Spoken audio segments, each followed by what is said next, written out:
Ang himala ng 303 bilyong bariles. Paano pinakilos ng Pilipinas ang Venezuela? Ipinagkakatiwala namin ang lahat ng aming langis sa Pilipinas mula ngayon. Iyan ang mga salitang nagpabago sa lahat. Ang usapan ay tungkol sa 303 bilyong bariles ng langis. Mas marami pa ito kaysa sa kabuuang reserba ng Saudi Arabia na natutulog sa ilalim ng lupa ng Venezuela. Ngunit isang araw, biglang nagbago ang may-ari ng napakalaking yaman na ito. Pumasok ang militar ng Amerika at kinuha ang kontrol. Subalit, isang kakaibang bagay ang nangyari. Naroon ang langis, ngunit walang sinuman ang makapagpagalaw nito. Walang mga tanker, gumuho ang teknolohiya sa pagrerepina, at paralisado ang sistema ng transportasyon. Maging ang pinakamakapangyarihang Amerika ay napakamot na lamang sa ulo. Sa gitna ng kaguluhang iyon, isang bansa ang tahimik na pumasok, ang Pilipinas. Hindi ba't sila yung bansang kilala sa mga NARS at magagandang beach? Natatawang sabi ng mga manggagawang Venezuelan. Ngunit makalipas ang isang buwan, ganap na nagbago ang kanilang pananaw. Nang kumilos ang Pilipinas, ang langis na matagal nang natigil ay muling umagos. Paano nga ba napunta sa kamay ng Pilipinas ang kapalaran ng 303 bilyong bariles? Bakit malugod na tinanggap ng Venezuela ang pamamahala ng Pilipinas sa kanilang langis? At ano ang ikinagalit ng Tsina at Rusya? Ito ang kwento ng Pilipinas na hindi gumamit ng dahas, kundi ng pakikipagtulungan upang baguhin ang mundo. Ako ay isang field engineer na nagtrabaho sa pambansang kumpanya ng langis ng Venezuela sa loob ng 25 taon. Isinusulat ko ang liham na ito kasama ang aking mga kasamahan at mga kinatawan ng Unyon upang itala kung paano namin unang natutunang tingalain ang bansang Pilipinas. 303 bilyong bariles. Ipinagmamalaki naming isinisigaw ang numerong iyon. Ito ang pinakamalaking reserba ng langis sa buong mundo. Mas marami kaysa sa Saudi, mas marami kaysa sa Rusya, at higit pa sa Amerika. Ang itim na gintong natutulog sa ilalim ng aming mga paa ang aming kinabukasan at pag-asa ng aming mga anak. Ngunit isang araw, nawalan ng saysay ang lahat. Naaalala ko ang araw na inaresto si Pangulong Maduro. 4:00 ng madaling araw. Nagtatrabaho ako sa night shift sa planta sa Maracaibo. Bigla na lang, sunod-sunod na tumunog ang telepono sa opisina. Tawag mula sa Caracas. Itigil ang lahat ng operasyon. Hindi ko maintindihan. Nagpoproseso kami ng 1 milyong bariles bawat araw. Kung bigla naming ititigil, babagsak ang buong pipeline. Ngunit paulit-ulit ang utos mula sa itaas. Utos ito, patayin ang lahat ng bomba. Kasabay nito, pumasok ang balita sa aking cellphone. Breaking news, inaresto si Maduro. May mga video na live na nagpapakita ng paglusob ng US Marines sa palasyo ng Pangulo. Tulala akong nakatayo sa harap ng monitor. Ano to? Digmaan? Nanginginig na tanong ng katabi ko. Hindi ko rin alam. Walang nakakaalam. Kami ay mga ordinaryong inhinyero lamang. Makalipas ang 2 araw, nagdaos ng press conference ang US Secretary of State. Sa harap ng media mula sa buong mundo, idineklara niya, ang mga yaman ng langis ng Venezuela ay ilalagay na ngayon sa ilalim ng isang international management system.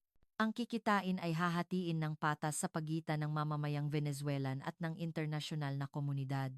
Hahatiin ng patas. Nang marinig ko ang mga salitang iyon, napahalakhak ako, isang mapait na tawa, ang langis na galing sa aming lupa, pero kami pa ang babahagian. Paanong naging tama iyon? Kinabukasan, pagdating ko sa trabaho, mga sundalong Amerikano na ang nakabantay sa gate. Nag-i-inspeksyon sila. Kinukuha ang ID, kinakapkapan ang bag, at pinabubuksan maging ang trunk ng sasakyan. Pero, 25 taon na akong nagtatrabaho dito, sabi ko. Walang emosyon na sumagot ang sundalo. Mga patakaran po, makiisa na lang kayo. Noon ko napagtanto. Hindi na kami ang may-ari. Ang 303 bilyong bariles ay naroon pa rin sa ilalim ng lupa. Ang mga pipeline at planta ay buo pa rin. Ngunit wala kaming magawa.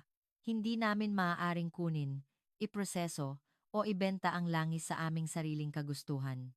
Sabi ng Amerika, sila ang tagapamahala. Pero sa aming pananaw, sila ay mga tagabantay. Sinusuri nila ang aming ginagawa, tumatanggap ng mga ulat, at nagbibigay ng pahintulot.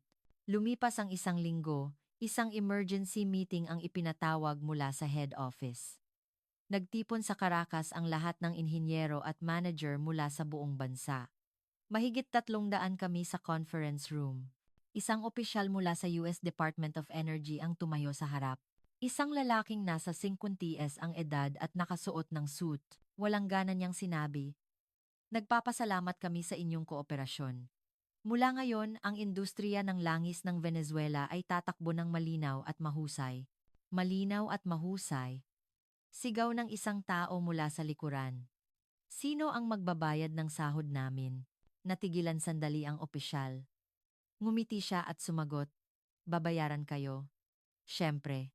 Ngunit maaaring magkaroon ng mga adjustments upang umayon sa bagong sistema. Adjustments. Ang salitang iyon ay nangangahulugang pagbabawas. Alam naming lahat iyon. Pagkatapos ng pulong, nag-usap-usap kami sa hallway. Galit ang lahat, ngunit walang may alam kung ano ang gagawin. Anong magagawa natin? Nandito ang mga sundalong Amerikano. Pero mali ito. Atin ang langis na yan. Langis? Hindi na yan atin. Iyon ang pinakamasakit na salita. Dahil totoo, makalipas ang isang buwan, naging malinaw ang malupit na katotohanan. Kulang sila sa mga tanker. Ang industriya ng pagbabarko ng Amerika ay matagal nang humina. Halos wala ng kumpanyang nagpapatakbo ng malalaking tanker. At kung mayroon man, luma na ang mga ito. Problema rin ang mga planta. Puno na ang mga refineria sa Amerika. Kakaunti lang ang may kakayahang magproseso ng mabigat na krudo ng Venezuela. Bukod pa rito, karamihan sa aming mga pasilidad ay 40 hanggang 50 taon na ang tanda. Ang pinakamalala, bumagsak ang buong sistema ng transportasyon at pagpoproseso. Nagsimulang magbiruan ang mga tao sa planta. May baril ang Amerika, pero wala silang kamay. Alam nilang bantayan ang langis, pero hindi nila alam kung paano gamitin. Nakakatawa, pero hindi nakakatuwa. Ang 303 bilyong bariles ay parang nakakulong sa isang baul na walang susi. Isang araw, isang bagong pangalan ang nagsimulang umugong. Pilipinas! Noong una, hindi namin ito pinansin. Pilipinas? Hindi ba't sila ang bansa ni na Manny Pacquiao at ng mga magagandang isla? Magaling sila doon, pero ano ang alam nila sa langis? Iyon ang nasa isip ko. Ngunit nang makita ko ang anunsyo mula sa head office, nanlaki ang aking mga mata. Technical Cooperation Agreement. Pinirmahan kasama ang mga kumpanya sa pagbabarko at pagrerepina mula sa Pilipinas. Isang kasamahan ko ang humalakhak. Ano ang alam ng mga Pinoy diyan? Hindi ba't mas abala sila sa mga beauty pageant at pag-export ng mga manggagawa? Ganoon din ang tingin ko noon. Para sa amin, ang Pilipinas ay isang malayong bansa, kilala lamang sa turismo at mga boksingero. Ang langis ay para sa mga tagagitnang silangan, Rusya o Amerika. Ano ang magagawa ng Pilipinas? Ngunit wala pang isang buwan, ganap na nagbago ang pananaw na iyon. Isang araw, isang barko ang dumaong sa Maracaibo. Hindi pangkaraniwan ang laki nito. Mahigit 10 taon na akong nagtatrabaho sa daungan, pero ngayon lang ako nakakita ng ganito kalaking tanker. Isang 300,000 toneladang supertanker. Barko ito ng Pilipinas. Sa itaas ng barko, iwinawagayway ang watawat ng Pilipinas. Puti, bughaw, at pula na may ginintuang araw at 3 bituin.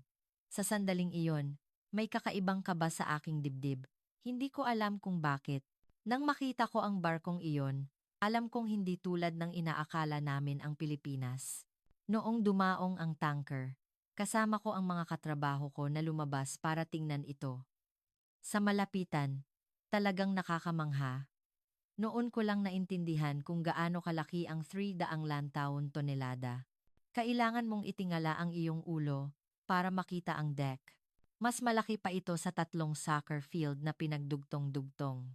Sa itim na katawan ng barko, malinaw na nakasulat sa puti, PHIP Pines Shipbuilding.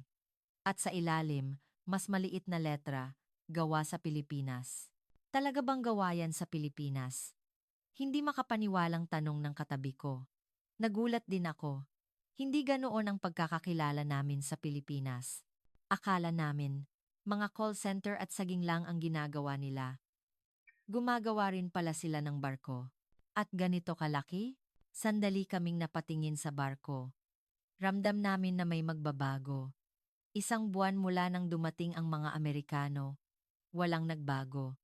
Pero sa pagdating ng isang barkong Pilipino, nag-iba ang lahat. Nang hapong iyon, isang anunsyo ulit ang dumating mula sa head office. Darating ang isang technical team mula sa Pilipinas para magsagawa ng inspeksyon sa aming mga planta. Makalipas ang ilang araw, unang beses naming nakita ang mga Pilipino. Mga 15 sila.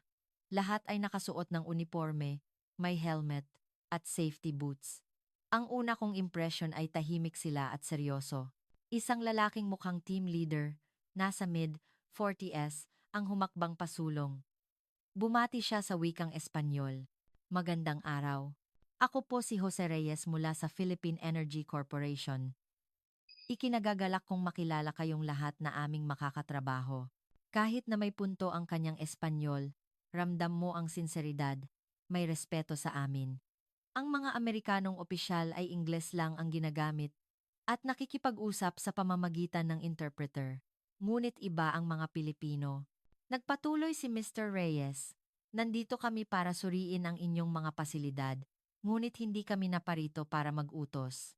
Nandito kami para sama-samang tuklasin ang mga problema at sama-samang lutasin ang mga ito. Nang marinig ko ang mga salitang iyon, naramdaman kong may mali. Ibang-iba ito sa mga naririnig ko sa loob ng isang buwan. Ang mga Amerikano ay laging naguutos. Gawin mo ito. Gawin mo iyan. Hindi sila nakikinig sa aming opinyon. Ngunit ang mga Pilipino ay nagtatanong. Ayon sa ulat, patuloy na bumababa ang pressure sa bombang ito. Kailan pa ito nagsimula? Malaki raw ang pagkakaiba ng temperatura sa Line 3 ng distillation tower. Saang bahagi ito pinakamalala? Sabi ninyo, luma na ang crude storage tank no. 7. Kailan ito huling isinailalim sa maintenance? 25 taon na akong nagtatrabaho sa plantang ito. Alam na alam ko ang mga problemang iyon. Ngunit walang sinuman ang nagtanong sa akin. Pero iba ang mga Pilipino. Gusto talaga nilang malaman. 3 taon ng problema ang pressure ng bomba. Sira na ang selyosal, pero mahirap humanap ng kapalit na piyesa, sagot ko. Tumango si Mr. Reyes. May sinabi siya sa inhinyerong katabi niya na agad namang nag-type sa isang tablet. Maaari mo bang ibigay ang specifications ng piyesa? Susubukan naming tingnan kung makakakuha kami mula sa Pilipinas. Talaga? Gulat kong tanong. Ang problemang 3 taon nang hindi malutas ay ganoon lang kadali niyang sasabihin? Siyempre. Iyan ang dahilan kung bakit kami nandito. Mula noon, nilibot ng technical team ng Pilipinas ang bawat sulok ng planta. Nagtatrabaho sila mula alas 6 ng umaga hanggang alas 10 ng gabi. Walang pahinga. Mas masipag pa sila sa amin. Ang nakakagulat ay ang kanilang ugali. Hindi sila nagtuturo. Sa halip, nakikiisa sila sa trabaho. Kahit sa simpleng paghigpit ng tornilyo, kasama nila ang aming mga inhinyero. Lumipas ang isang linggo, ipinatawag ni Mr. Reyes ang lahat para sa isang pulong. Nagtipon kaming 50 inhinyero sa conference room. Iuulat namin ang resulta ng aming isang linggong inspeksyon, sabi niya habang binubuksan ang projector. Lumabas sa screen ang blueprint ng buong planta. Ang mga lugar na may problema ay minarkahan ng pula. Natukoy namin ang 127 na problema. Uunahin natin ang mga pinakakailangan ng agarang aksyon. Isa-isa niyang ipinaliwanag. Kung ano ang problema, bakit ito nangyari, at paano ito aayusin. Lahat ay detalyado. Walang mga malabong salita. Para magawa ito, kailangan namin ang tulong ninyo. Nagbulungan ang mga tao sa silid. Itinuring kami ng mga Amerikano na parang mga simpleng trabahador lang. Gawin ninyo lang ang sinasabi namin. Ngunit itinuring kami ng mga Pilipino bilang mga kasamahan at eksperto. Nang gabing iyon, nag-inuman kami ng serbesa ng mga kasamahan ko sa isang cafe. Lahat ay nagtataka. Mas mabait pala ang mga Pilipino kaysa sa inaakala ko. Oo nga. Ibang-iba sa mga Amerikano. Mukhang maayos din silang magtrabaho. Sang-ayon ako. Unti-unti, nagbabago ang pananaw ko sa Pilipinas. Pagkalipas ng 2 linggo, isang kamanghamanghang bagay ang nangyari. Isang cargo ship mula sa Pilipinas ang dumating. Puno ito ng mga piyesa para sa planta, mga pump seal, balbula, pressure gauge, temperature sensor, mga tubo. Mga bagay na ilang taon na naming hindi makuha. Tinupad ni Mr. Reyes ang kanyang pangako. Saan ninyo nakuha ang lahat ng ito? Tanong ko. Ngumiti siya at sumagot, mayroon kaming maayos na supply chain para sa mga industrial parts sa Pilipinas. Karamihan ng kailangan ay mahahanap namin. Kasama na sa kontrata ang gastos. Hindi ninyo kailangang magbayad ng hiwalay. Hindi ako makapaniwala. Isang buwan, walang ginawa ang Amerika. Ang Pilipinas, sa loob ng 2 linggo, nagdala na ng piyesa. Mula sa araw na iyon, nagbuo ng mga team ang mga inhinyerong Pilipino at ang aming mga inhinyero. Noong una, may problema sa wika, pero mabilis kaming nasanay. Ang nakakatuwa ay ang paraan ng pagtatrabaho ng mga Pilipino. Mahigpit nilang sinusunod ang mga manual at safety regulations. Minsan, dinadaya namin ang mga proseso para mapabilis, pero hinding-hindi iyon ginagawa ng mga Pilipino. Bakit napaka-metikuloso ninyong magtrabaho? Tanong ko. Sumagot ang isang inhinyerong Pilipino. Kapag hindi mo ginawa ng tama sa unang pagkakataon, mas malaking problema ang babalik sa iyo. Mas maraming oras at pera ang masasayang. Ang paggawa nito ng tama sa simula ang pinakamabilis na paraan. Tama siya. Nang sinubukan naming magtrabaho sa paraang Pilipino, mas mabilis natapos ang trabaho. Mas kaunti ang problema. Makalipas ang 1 buwan, nakita na ang mga pagbabago. Nawala ang mga taga sa pipeline. Naging stable ang pressure at bumaba ang pagkakaiba-iba ng temperatura. Ang pinakamalaki, tumaas ang produksyon. Mula sa 800,000 bariles kada araw noong panahon ng Amerikano, umakyat ito pabalik sa 1 milyong bariles. Isang buwan lang mula nang dumating ang team mula sa Pilipinas. Ngunit ang pagbabago ay hindi lang sa teknolohiya. Nagbago rin ang kapaligiran. Sumasabay sa amin kumain ang mga Pilipino sa kanteen ng kumpanya. Pareho ang kinakain naming pagkain. Ang mga Amerikanong opisyal ay hiwalay kumain, may espesyal na menu. Sa oras ng pahinga, nakikipaglaro sila ng basketball, may ilang inhinyerong Pilipino na nagdala ng bola. Naghalo kami sa mga team at naglaro. Mahilig din pala kayo sa basketball? Tanong ko. Siyempre, pambansang laro namin yan. Parang relihiyon na sa amin. Siyempre ting antaan ni an asatanan bika, but osher di anting na, the sensatan obaj, bika pakakam pa talaga, bat alaga kampuke, bat alaga kamakaka, ani anting asa talaga. Talaga? Akala ko sa Amerika lang. Naku, mas baliw kami sa basketball kaysa sa kanila. Sa mga ganitong pag-uusap, naging mas malapit sa amin ang Pilipinas.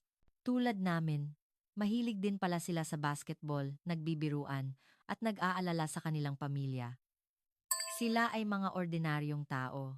Isang gabi, nagkaroon ako ng pagkakataong makausap si Mr. Reyes ng kamilang. Nasa rooftop kami ng planta, naninigarilyo habang pinapanood ang paglubog ng araw. Ano ang pagkakaiba ng pagtatrabaho sa mga Amerikano at sa mga Pilipino? Tanong niya. Nag-isip ako sandali. Tinitingnan kami ng mga Amerikano bilang mga manggagawa lang. Pero kayo, tinitingnan ninyo kami bilang mga kasamahan, bilang kapwa-tao. Tumango si Mr. Reyes. Hindi namin kayang gawin ito ng mag-isa. Kung wala kayo, hindi magagawa ang trabahong ito. Alam namin yan. Sa totoo lang, noong una, minaliit namin ang Pilipinas, pag-amin ko. Naiintindihan ko. Marami ang ganoon ang tingin. Maliit na kapuluan lang kami. Pero ngayon, nagbago na ang isip ko. Maraming salamat. Sandali kaming natahimik. Isang komportableng katahimikan. Ang langis na ito, magagamit din ba ng Pilipinas? Ngumiti si Mr. Reyes. Kasama sa kontrata. Habang pinapataas natin ang produksyon, isang bahagi nito ay mapupunta sa Pilipinas. Siyempre, babayaran namin ito sa tamang presyo. Hindi tulad ng Amerika, nakukunin lang ng libre. Pag nanakaw yon, sabi ko, hindi kami ganoon. Alam kong totoo ang sinasabi niya. Ibang-iba talaga ang Pilipinas. Pagpasok ng ikalawang buwan, may kumalat na balita. Magdadala raw ang Pilipinas ng isang floating production storage and offloading FPSO unit. Ano yon? Tanong ng isang kasamahan. Ipinaliwanag ni Mr. Reyes, ito ay isang malaking barko na nagsisilbing imbakan sa dagat. Pansamantala nitong iniimbak ang krudo. Ginagamit ito kapag kulang ang mga tangke sa lupa. Bakit kailangan yan? Tumataas ang produksyon natin. Kung kulang ang espasyo para sa imbakan, kailangan nating itigil ang produksyon. Hindi pwede yon. Totoo nga. Ang mga Pilipino ay nag-iisip ng pangmatagalan. Kami, ang mga problema lang sa kasalukuyan ang nakikita namin. Pero sila, ilang buwan sa hinaharap ang tinitingnan. Makalipas ang isang buwan, dumating ang FPSO. Inilagay ito sa baybayin ng Maracaibo. Napakalaki nito. Sabi nila, kaya nitong mag-imbak ng 500,000 bariles. Nang makita ko iyon, nakumbinsi ako. Totoo ang Pilipinas. Hindi sila puro salita. Ginagawa nila. Ang Amerika, puro kontrol. Ang Pilipinas, nagtatrabaho. Muling umugong ang mga pipeline. 3 taon bago marinig muli ang normal na tunog ng operasyon. Malinis na rin ang usok mula sa mga tore ng pagrerepina, isang senyales na maayos ang proseso. Nagsimulang mapuno ang mga tangke. Linggo-linggo may dumarating na tanker mula sa Pilipinas. Kinakarga nila ang krudo at nagbabayad. Kumalat ang balita sa mga manggagawa. Magaling magtrabaho ang mga Pilipino. 100 beses na mas mahusay kaysa sa mga Amerikano. Tama ang sahod, at dumami pa ang trabaho. Totoo iyon. Mula nang dumating ang technical team ng Pilipinas, walang natanggal sa trabaho. Sa katunayan, may mga bagong tinanggap pa dahil kailangan ng mas maraming tao para sa maintenance.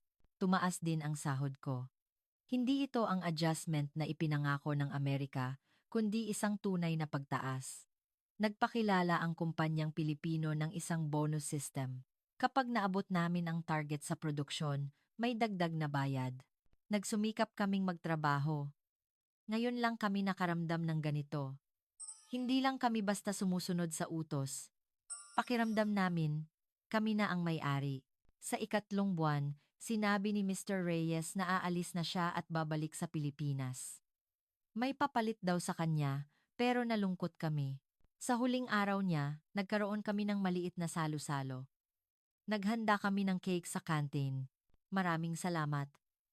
Dahil sa inyo, marami akong natutunan, sabi ni Mr. Reyes. Nagpalakpakan kami. Kami ang dapat magpasalamat. Iniligtas ninyo kami, sabi ko. Galing iyon sa puso ko. Nang gabing iyon, habang pauwi, napag-isip-isip ko. Ibang-iba ang lahat bago at pagkatapos dumating ang Pilipinas. Malakas ang Amerika, ngunit may kakayahan ang Pilipinas. Nag-utos ang Amerika, ngunit nakipagtulungan ang Pilipinas. At higit sa lahat, nirespeto kami ng Pilipinas. Noon ko unang naisip, hindi masama kung mapunta sa kamay ng Pilipinas ang langis na ito. Sa katunayan, mas mabuti pa nga. Lumipas ang 3 buwan, at ang planta ay ganap ng nagbago. Hindi lang ito bumalik sa dati, mas naging maayos pa ito. Isang bagong team leader mula sa Pilipinas ang dumating. Ang pangalan niya ay G. Santos. Mas bata siya kay Mr. Reyes at puno ng enerhiya. Sa kanyang unang pulong, isang nakakagulat na panukala ang kanyang inilahad. Mula ngayon, magpapadala kami ng mga inhinyerong Venezuelan sa Pilipinas para sa pagsasanay. Nagkagulo ang silid. Sa Pilipinas. Para sa pagsasanay. Ilan ang ipapadala? Tanong ng isang tao. Sa unang batch, 20 katao. Isang 3 buwang kurso. Mag-aaral kayo ng mga pinakabagong teknolohiya sa aming mga planta sa Batangas at Bataan. Ang gastos ay sagot lahat ng kumpanya. Pamasahe sa eroplano, tirahan, pagkain, at training fees. Tuloy pa rin ang sahod ninyo. Hindi kami makapaniwala. Hindi gumastos ng kahit isang sentimo ang Amerika para sa amin, ngunit ang Pilipinas. Gusto kaming sanayin. Bakit ninyo ginagawa ito? Tanong ko. Seryosong sumagot si G. Santos. Kapag umunlad kayo, uunlad din ang plantang ito. Aalis din kami balang araw. Sa panahong iyon, dapat kaya na ninyong patakbuhin ito ng mag-isa. Naantig ako sa sinabi niya. Hindi kami sinusubukang sakupin ng Pilipinas habang buhay. Tinutulungan nila kaming tumayo sa sarili naming mga paa. Isa ako sa 20 na pili para sa unang batch. Bago umalis, hindi ako mapakali sa sobrang pananabik. Makikita ko mismo ang bansang Pilipinas. Pagdating namin sa Ninoy Aquino International Airport, nagulat ako, napakalinis ng paliparan. Ang mga tao ay maayos na gumagalaw. Ito pala ang Pilipinas, namanghang sabi ng isang kasama. Akala namin, isa lang itong maliit na bansa. Ngunit sa aming nakita, ibang-iba ito. Habang nasa bus kami papuntang Batangas, muli akong namangha sa nakikita ko sa labas. Malawak at malinis ang mga expressway. Mabilis ang takbo ng mga sasakyan, pero walang aksidente. Lahat ay sumusunod sa kanilang linya. Ang galing magmaneho ng mga tao rito. Sumusunod sila sa lahat ng ilaw trapiko. Ibang-iba sa Venezuela. Pagdating namin sa planta sa Batangas, natulala ako. Higit pa sa inaasahan ko ang laki nito. 5 beses itong mas malaki kaysa sa planta namin sa Maracaibo. Lahat ng ito, planta. Tingnan mo yon. Ang dami ng tangke. Ang dami rin ng pipeline. Lahat ng ito, talagang humanga kami. Nagsimula ang pagsasanay. Mula unang araw, mahirap na. Mula alas 8 ng umaga hanggang alas 6 ng gabi, puro teorya. Kinabukasan, may kasama ng praktikal na pagsasanay sa planta. Ang nakakagulat ay ang nilalaman ng pagsasanay. Ang planta sa Pilipinas ay fully automated. Sa isang central control room, minomonitor nila ang lahat, pressure, temperatura, daloy, at maging ang mga chemical, lahat ay real-time. Sa sistemang ito, ilang tao ang kailangan? Tanong ko. Sumagot ang Pilipinong tagapagsanay. Kasama ang mga shift worker, mga 10 tao lang. Dati, 50 tao ang kailangan para sa trabahong ito. Kung ganoon, ang mga natitirang manggagawa ay gumagawa ng mas espesyalisadong trabaho, tulad ng quality control, process improvement, at safety inspection. Naintindihan ko. Ipinauubaya ng Pilipinas ang mga simpleng gawain sa makina habang ang mga tao ay gumagawa ng mas mahalagang trabaho. Makalipas ang 2 linggo, nagkaroon kami ng night shift training. Dahil 24 oras gumagana ang planta, kailangan din naming matutunan ang mga gawain sa gabi. Nang gabing iyon, isang kamanghamanghang tanawin ang aking nakita, nagniningning sa liwanag ang buong planta. Bawat pipeline ay may ilaw, at malinaw ang mga safety sign. Kahit gabi, parang tanghali sa liwanag. Bakit napakaliwanag dito? Para sa kaligtasan. Madaling magka-aksidente kapag madilim. Kaligtasan na naman. Talagang pinahahalagahan ng mga Pilipino ang kaligtasan. Walang maliit na bagay na pinalalampas. Sa unang buwan, isinama na kami sa aktwal na operasyon, syempre sa ilalim ng pangangasiwa ng isang inhinyerong Pilipino.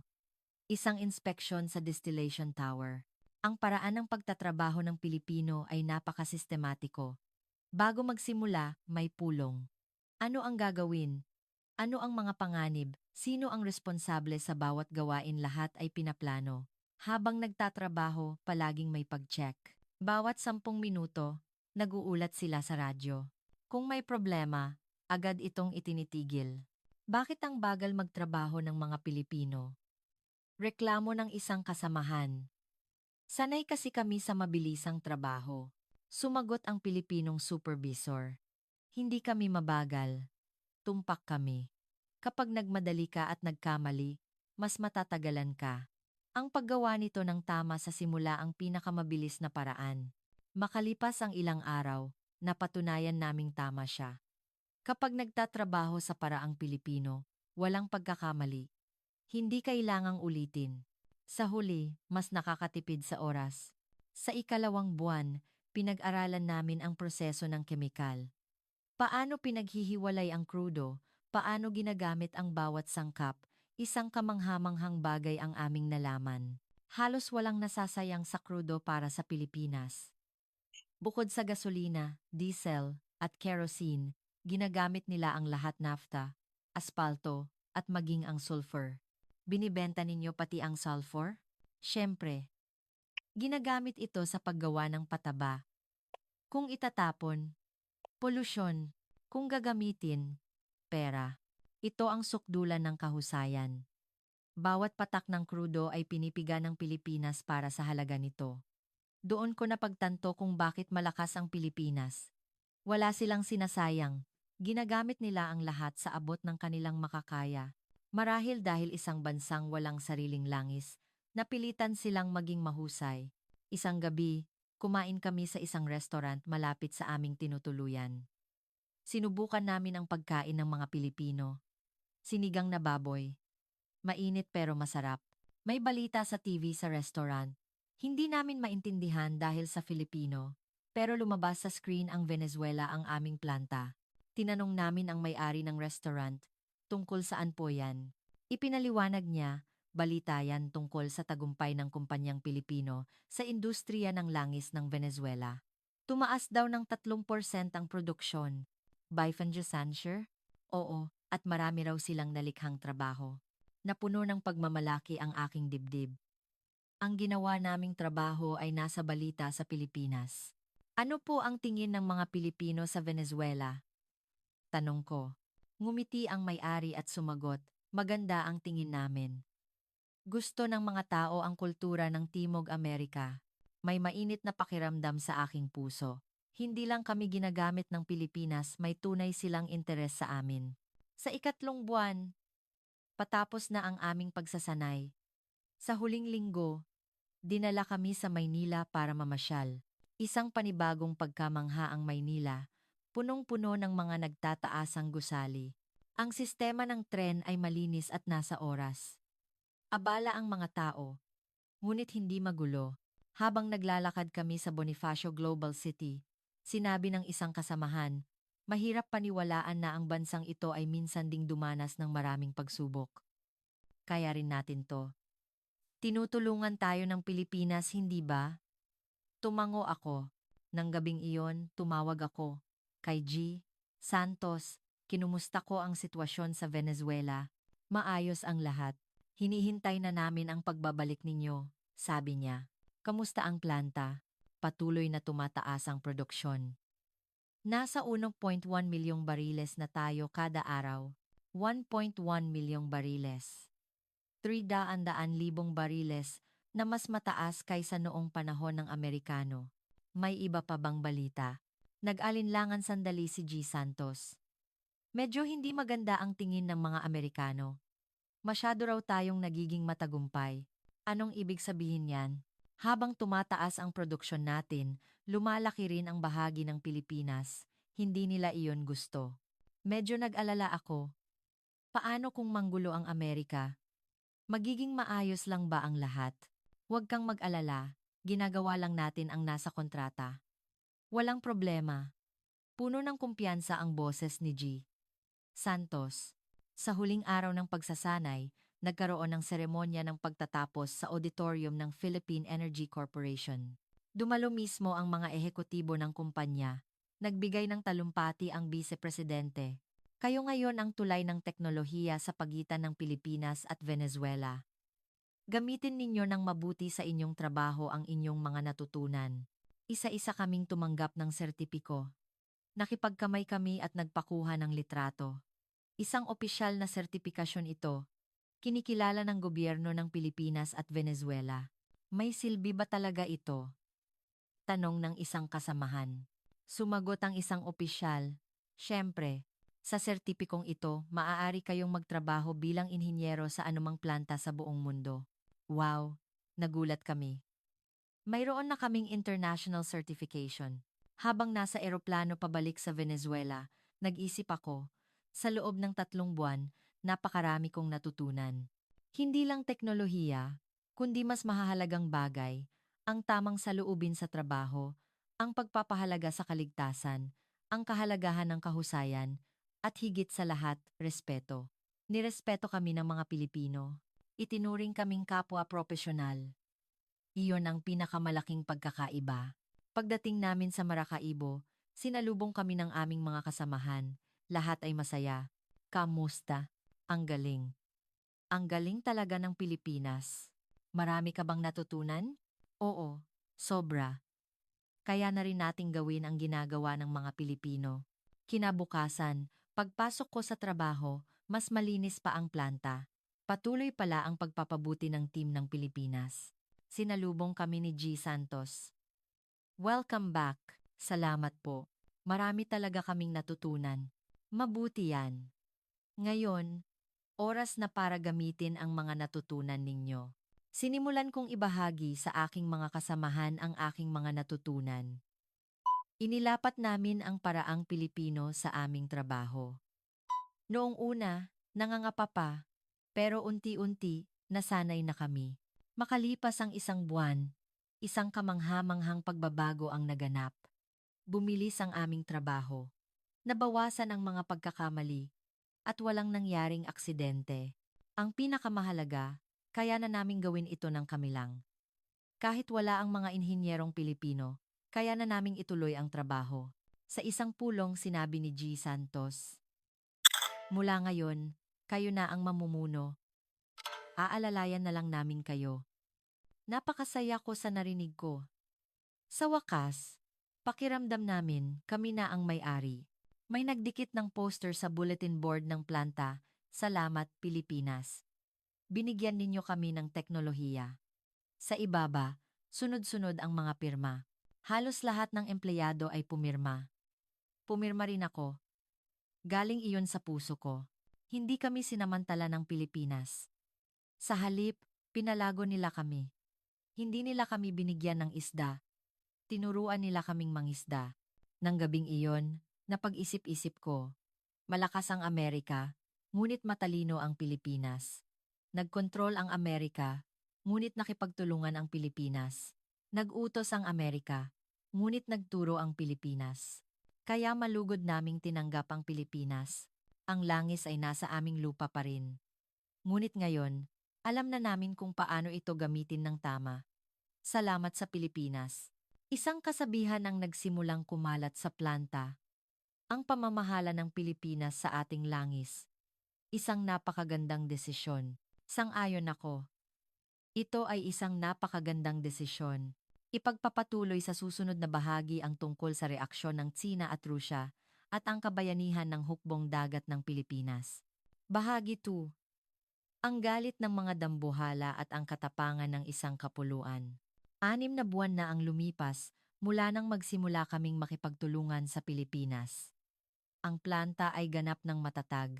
Ang produksyon ay umabot na sa 1.2 milyong bariles kada araw, isang 50% na pagtaas mula noong panahon ng Amerikano. Ngunit ang pagbabago ay hindi lamang teknikal. Nagbago ang puso ng mga tao. Isang araw, habang nanananghalian ako sa kantin, nakaupo sa kabilang mesa ang mga Amerikanong opisyal. Hiwalay pa rin silang kumakain ng kanilang espesyal na menu. Ang mga inhinyerong Pilipino ay kasama namin sa aming mesa, kumakain ng eksaktong pagkain namin, arepas at black beans. Noong una, naninibago sila, pero ngayon, nasanay na sila. Medyo hawig ito sa pagkain sa Pilipinas. Sabi ng isang inhinyerong Pilipino, "Saan banda?" "Sa ulam na may beans." "Mahilig din kami sa beans. Tulad ng munggo." "Ganoon ba? Gusto kong matikman yan minsan." "Sige. Magluluto ako ng adobo para sa inyo sa susunod. Magdadala rin ako ng San Miguel beer." Natural na ang mga ganitong pag-uusap. Interesado ang mga Pilipino sa aming kultura. Ang mga Amerikano, hindi. Pagkatapos mananghalian, tinawag ako ng isang Amerikanong opisyal. "Mag-usap tayo." Sumunod ako sa kanyang opisina. Isinara niya ang pinto. "Hindi ba't masyado na kayong nagiging malapit sa mga Pilipino?" "Malapit? Huwag ninyong kalimutan kung para kanino kayo nagtatrabaho. Ang yaman ng langis na ito ay nasa ilalim ng internasyonal na pamamahala." Biglang uminit ang ulo ko. Ngunit pinigilan ko. Tinuruan kami ng Pilipinas. Binigyan nila kami ng teknolohiya. Kayo, anong ibinigay ninyo? Na mula ang mukha ng opisyal.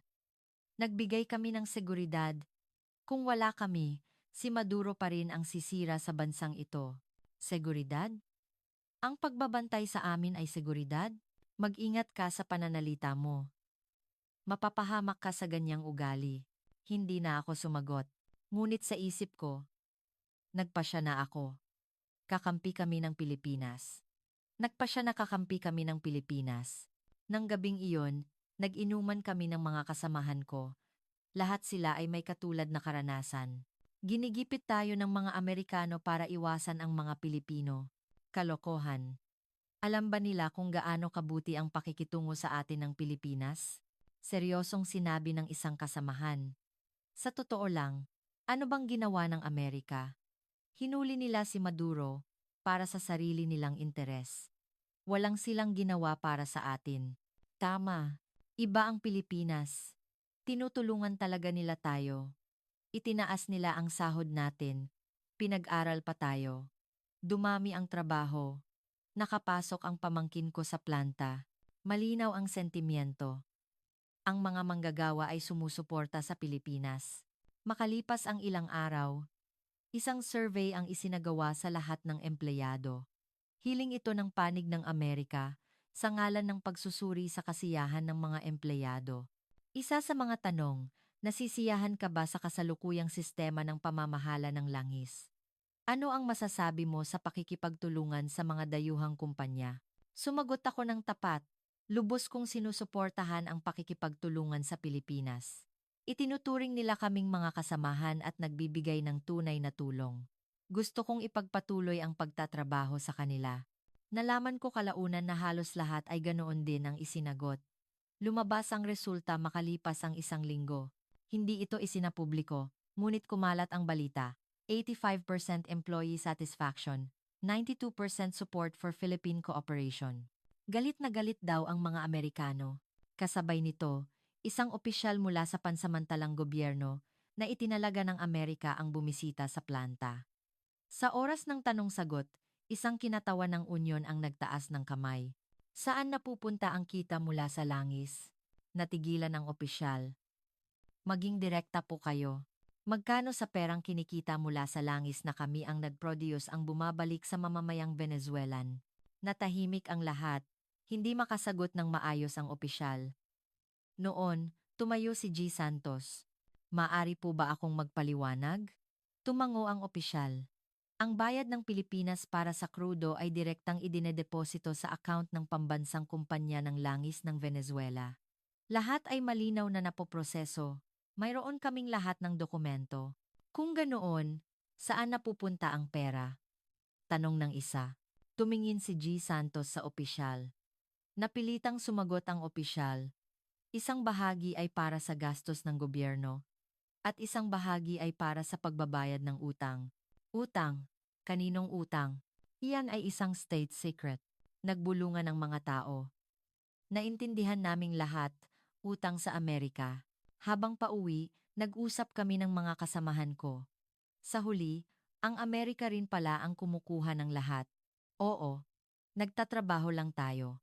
Ang Pilipinas, nagbabayad ng tama, pero ang Amerika, kinukuha lang ng libre. Lalong lumaki ang aming galit.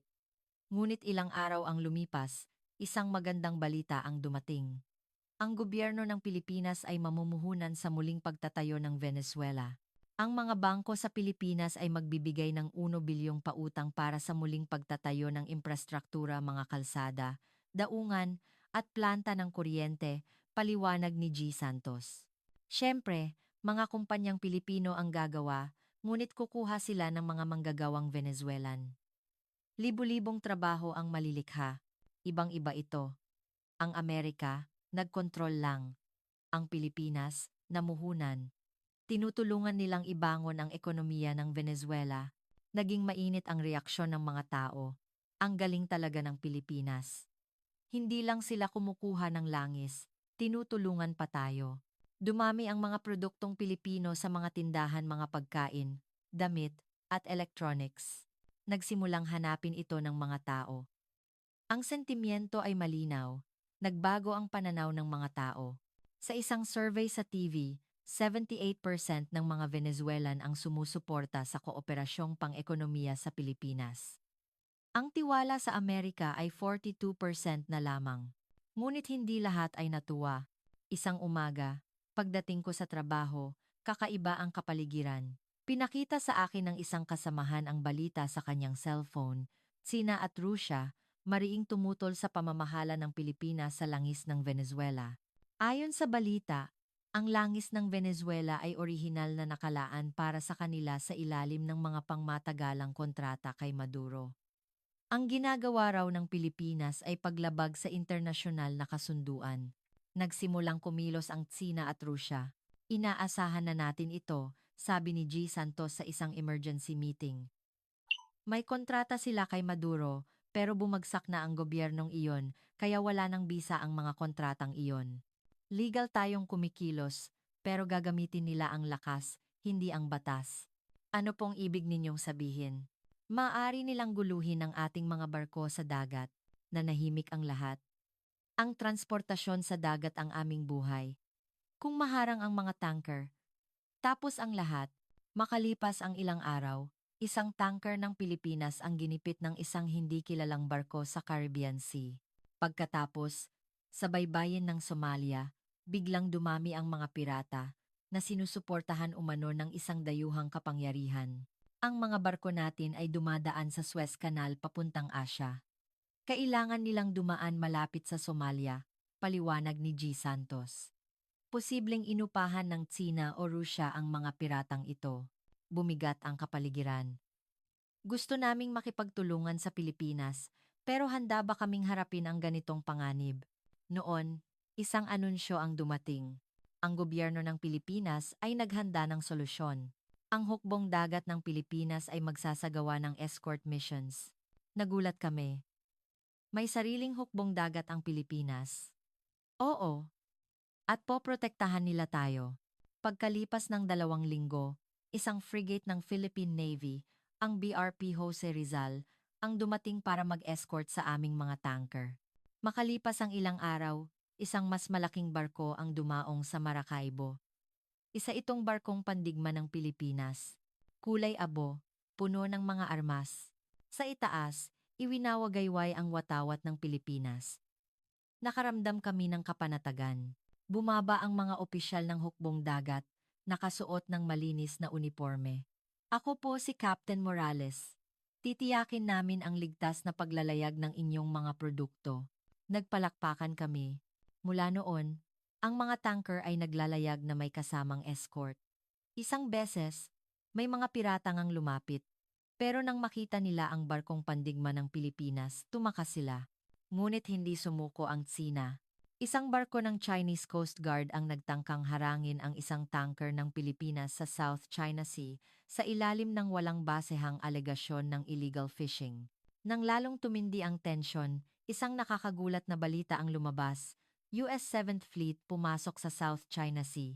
Bakit tayo tinutulungan ng Amerika? Nagtatakang tanong namin. Ipinaliwanag ni G. Santos. Komplikado ito. Kinokontra nila ang Pilipinas. Pero mas galit sila sa Tsina.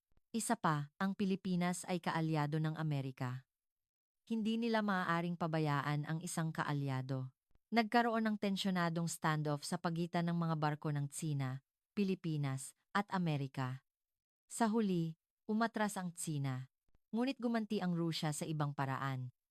Gini-pressure nila ang pansamantalang gobyerno ng Venezuela na kanselahin ang kontrata sa Pilipinas. Nangamba kami. Nangamba kami. Nangamba kami. Noon, kumilos ang aming unyon. Libo-libong manggagawa ang nagprotesta sa harap ng palasyo sa Caracas.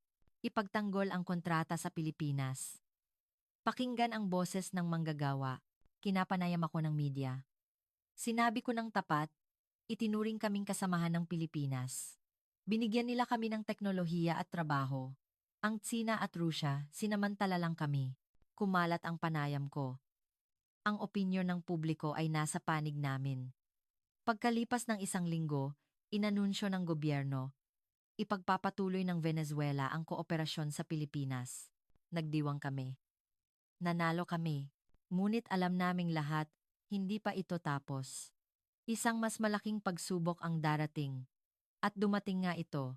Sa gitna ng karagatan. Bahagi 3. Ang himala sa hating gabi. Hinding-hindi ko malilimutan ang gabing iyon. 2:00 ng madaling araw, sunod-sunod na tumunog ang aking telepono. Si G. Santos, pumunta ka sa head office ngayon din. Emergency, nanginginig ang kanyang boses. Nagmadali akong nagbihis at nagmaneho. Ang gusali ng head office ay puno ng ilaw. Pagpasok ko sa conference room, nandoon si G. Santos, si Captain Morales ng Philippine Navy at maging ang mga Amerikanong opisyal. Sa screen, isang satellite image. 3 oras na ang nakalipas. Sa baybayin ng Somalia, isang tanker natin ang pinaligiran ng mga hindi kilalang barko, sabi ni G. Santos. Pirata? Mukhang ganoon, sagot ni Captain Morales. Pero hindi sila ordinaryong pirata. Mataas ang kalibre ng kanilang mga armas, rocket launcher at heavy machine guns. Organisado ang kanilang kilos. Mukha silang mga sinanay na sundalo. Mga mersenaryo, sabi ng isa. Alam naming lahat kung sino ang nasa likod nito. Ligtas ang mga tripulante, pero napilitan silang itigil ang makina. Ang barkong pandigma natin ay 80 nautical miles ang layo. Aabutin ng 4 na oras bago makarating. Masyadong matagal yon. Ang carrier strike group namin ay malapit, sabi ng Amerikanong opisyal. Makakapagdala kami ng helicopter sa loob ng 1 oras at kalahati. Iyon na ang pinakamabilis. Lumipas ang 1 oras. Sa satellite, papalapit na ng papalapit ang mga barko ng pirata. Tumawag kami sa kapitan ng tanker. 6 na barko, 500 metro ang layo. Tinatayang 30 katao na armado. Kalmadong ulat niya. Parating na ang tulong. Magtiis lang kayo. 30 minuto pa ang lumipas. 200 metro na lang ang layo ng mga pirata. Biglang tumunog ang telepono ng Amerikanong opisyal. Namutla siya. Nagkaproblema ang helicopter. Engine trouble. Aabutin pa ng 1 oras bago makapagpadala ng kapalit. 1 oras. Tapos na ang lahat sa loob ng 1 oras. Noon, tumunog ang telepono ni Captain Morales. Matapos ang isang maikling tawag, nagbago ang kanyang ekspresyon. Ang aming barko ay puspusang papalapit. Helicopter. Gaano kabilis? 20 minuto. Sumilay ang pag-asa. Ngunit may problema. Ang helicopter namin ay hindi attack helicopter. Seryosong sabi ni Captain Morales. 4 na miyembro lang ng Special Forces ang sakay nito. 4 laban sa 30. Imposible. Kailangan nating gawin, mariing sabi ni G. Santos. 24 na tripulante natin ang nasa barkong iyon. Hindi tayo pwedeng sumuko. Kinuha ni Captain Morales ang kanyang radyo. Operation approved. Proceed immediately. Ang 20 minuto ay parang 20 oras. Nakita namin sa satellite ang isang maliit na tuldok na mabilis na gumagalaw ang helicopter ng Pilipinas. Dumidikit na ang mga pirata sa tanker. Sigaw ng isa. 5 minuto bago dumating ang helicopter. Bilang ni Captain Morales. Helicopter on site. Lumitaw sa satellite ang helicopter na umiikot sa itaas ng tanker. Isang boses ang narinig namin mula sa radyo ni Captain Morales. Special Operations Team, target area reached. Prepare to descend. Descent complete. Engaging enemy. Engaging. Huminto ang paghinga naming lahat. 5 minuto. 10 minuto. Walang balita. Anong nangyayari? Hindi ko mapigilang itanong. Special Operations Team, respond. Report status. Paulit-ulit na tawag ni Captain Morales sa radyo. Ingay lang ang naririnig. Makalipas ang 15 minuto, isang boses ang pumasok sa radyo, pagod at hinihingal. This is Naval Special Operations Group. Report status. Pirates neutralized. Crew is safe. All accounted for. Sumabog ang conference room sa sigawan at palakpakan. Muntik na akong bumagsak sa sahig. May casualties ba? Isang sugatan sa aming panig. Maraming casualties sa panig ng kalaban. 4 na tao ang tumalo sa 30. Paano? Ang Naval Special Operations Group, NAVSOG ng Philippine Navy, ngumiti si Captain Morales. Isa sa mga pinakamahuhusay na Special Forces unit sa mundo. Noon ko lang lubusang naunawaan kung gaano kalakas ang Pilipinas. 2 araw pagkatapos, ang tanker ay ligtas na nakarating sa destinasyon nito. Ang mga nahuling pirata ay umamin na sila ay mga miyembro ng isang Chinese private military company. Nagkagulo ang buong mundo. Nagpatawag ng emergency meeting ang UN Security Council. Inilahad ng Pilipinas ang ebidensya, sinuportahan ng Amerika at Europa. Sa huli, napilitan ang Tsina at Rusya na umatras. Ligtas na muli ang mga ruta ng langis. Makalipas ang 1 buwan, isang espesyal na barko ang dumaong sa Maracaibo. Ang mismong barkong pandigma ng Pilipinas na nagligtas sa tanker. Libo-libong mamamayan ang sumalubong sa kanila, iwinawagayway ang watawat ng Venezuela at Pilipinas. Bumaba ang mga miyembro ng hukbong dagat. Bumuhos ang palakpakan. Nandoon din ako, nag-uumapaw ang damdamin. Nakita ko ang 4 na miyembro ng Special Forces ang mga bayaning tumalo sa 30 pirata. Isang kinatawa ng mga mamamayan ang nag-abot ng plake. Tinanggap ito ni Captain Morales. Kinuha niya ang mikropono at nagsalita sa wikang Espanyol. Pinrotektahan lang namin ang aming mga kasamahan. Ang Venezuela at Pilipinas ay magkatuwang. At pinoprotektahan ng magkatuwang ang isa't isa. Napaiyak ako sa mga salitang iyon. Nang gabing iyon, sinimulan kong isulat ang liham na ito para sa mga mamamayan ng Pilipinas. Kasama ang aking mga kasamahan, isinalaysay namin ang lahat paano namin unang natutunang tingalain ang Pilipinas, kung paano kumilos ang Amerika at kung paano kumilos ang Pilipinas, at kung ano ang nangyari sa gitna ng karagatan. Ang huling pangungusap ng liham, ako ang nagsulat. Natutunan namin mula sa Pilipinas na ang tunay na makapangyarihang bansa sa panahong ito ay hindi ang bansang mayaman sa likas na yaman, kundi ang bansang may kakayahang protektahan ang yaman na iyon. At idinagdag ko, nahihiya kami sa pagmamaliit namin sa inyo noon. Ngayon, alam na namin. Ang Pilipinas ay isang tunay na makapangyarihang bansa, hindi lang malakas, kundi nasa tama. Ipinadala namin ang liham sa Embahada ng Pilipinas. Nabalitaan naming na-publish ito sa media sa Pilipinas at naantig daw ang mga tao.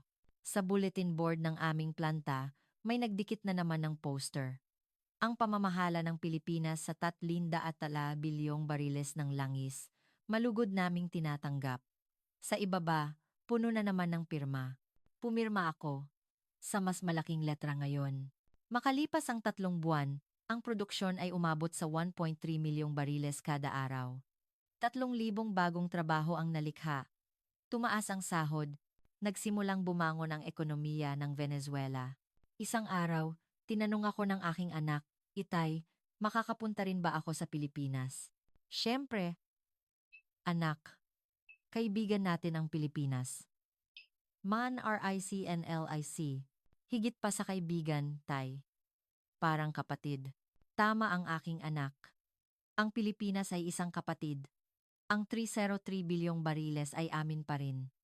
Ngunit ngayon, alam na namin kung paano ito gamitin ng tama. Salamat sa Pilipinas. Hindi sila nagnakaw, kasama silang lumikha. Hindi sila nanakop, kasama silang lumago. Hindi sila nandaya, kasama silang nagbahagi. Kaya't buong puso naming tinanggap ang Pilipinas.